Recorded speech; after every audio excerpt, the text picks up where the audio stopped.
So which motorcycle is tougher, the Honda Grom or the Kawasaki Z125? My name is Lee Ride Far, and I teach people how to ride, and I use a lot of these bikes. I've got about 9 Honda Groms and about 3 Z125s. The Z125 is newer to the game. They've been out for 3 years, and I'm not sure they're making them anymore. The Honda Grom's been around since 2014, and they're still making those. Now, Honda's a tougher bike. That's why I mostly use Hondas. But with the Z125, they have proven to be a pretty good bike as well. So I'm going to go through the details on what the differences are and what I prefer. All right, let's go through some specifications for both bikes, starting with the tires. The tires are small at 12 inches. Now, the Honda Grom has wider tires, just by a little bit. So the Honda Grom has a 120 up front versus the 100 for the Z125. The Grom has a 130 in the rear versus a 120 on the Z125. Now, what does that mean to you? It means the Z125 will tip into corners a little quicker.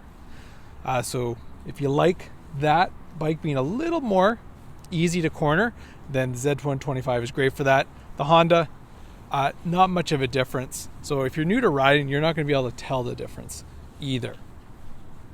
Both have the same engines at 125 cc's, 7 to 8 horsepower, but the Z125 is geared differently. So it's going to be a little faster off the line versus a little slower for the Honda Grom. So that means the Honda Grom will have a slightly higher top speed versus a slightly lower for the Z125. That's what I'm finding.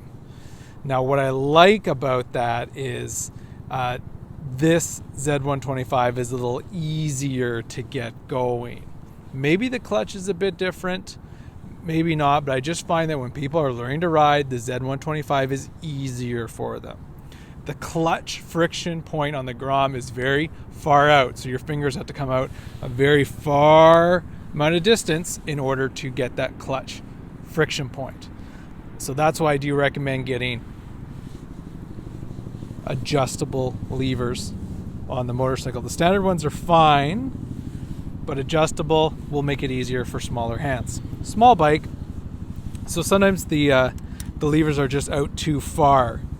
So when they're closer in, smaller hands, much better. So you get your Pazzo levers, or some other brands are out there as well, but I highly recommend adjustable levers on the Grom or the Z125. Another great thing to do with these motorcycles is maybe change the bars. You can get lower bars on them, but it's also based on your personal preference. The higher up they are, the more upright you will be, so it depends on your height as well. Now, the Z125 has slightly lower bars, hard to tell in this video, so you'll just have to take my word for it. They both have LED tail lights in the back, and then just your basic signals. Now, you've probably noticed this by now, but the Honda Grom looks a lot more beat up than the Z125. I've had this bike in the fleet for almost 7 years now, whereas the Z125 is pretty much brand new to us. So it looks like this just for now. I'm sure after a year it'll look closer to what the Grom looks like. Now, what I want to point out on the Z125 is the chain. Since you have more power down low, it pulls on the chain more. So you will have to replace your chain more often than the Honda Grom.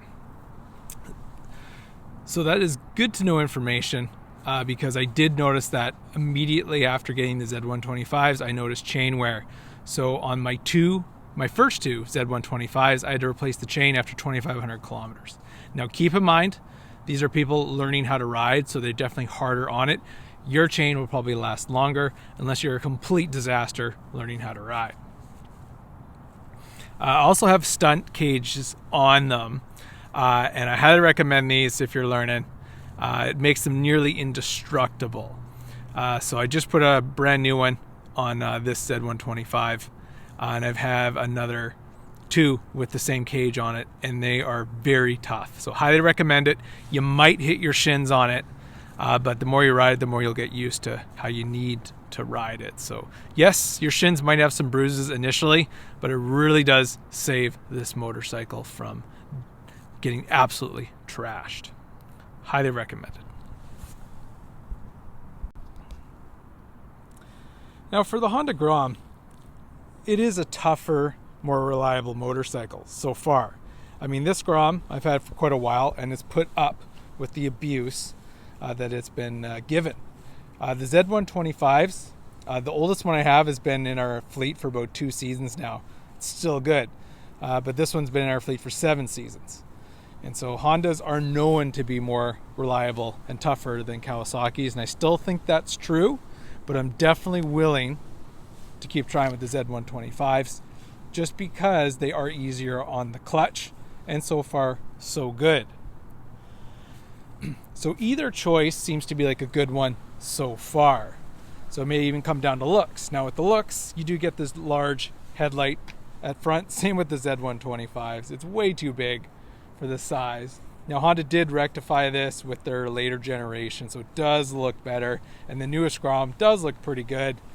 And you can even get the Monkey, but that's pretty overpriced as well. So the Honda Grom, even used, even as beat up as this, is still going to be a pretty solid buy, whereas the Kawasaki is still a bit of a mystery, but so far so good. I hope they keep making it or bringing it back, because it is a good motorcycle so far, and it is fantastic for teaching people how to ride, especially if you're struggling a bit more, because the easier you make it, the more people want to ride. So which one should you buy?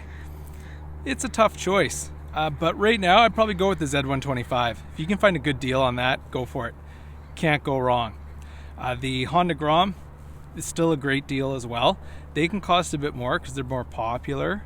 Z125s can be a little harder to find. People are a little bit unsure about it. But as far as reliability goes, they're pretty equal as far as I know. Now I've got more experience with the Honda Grom, so if I had to bet money, it'd be on the Honda Grom, but I'm willing to risk it on the Z125 as well, because both have been great bikes. And out of school, that's where motorcycles go to die. They just get abused and crashed until they're done.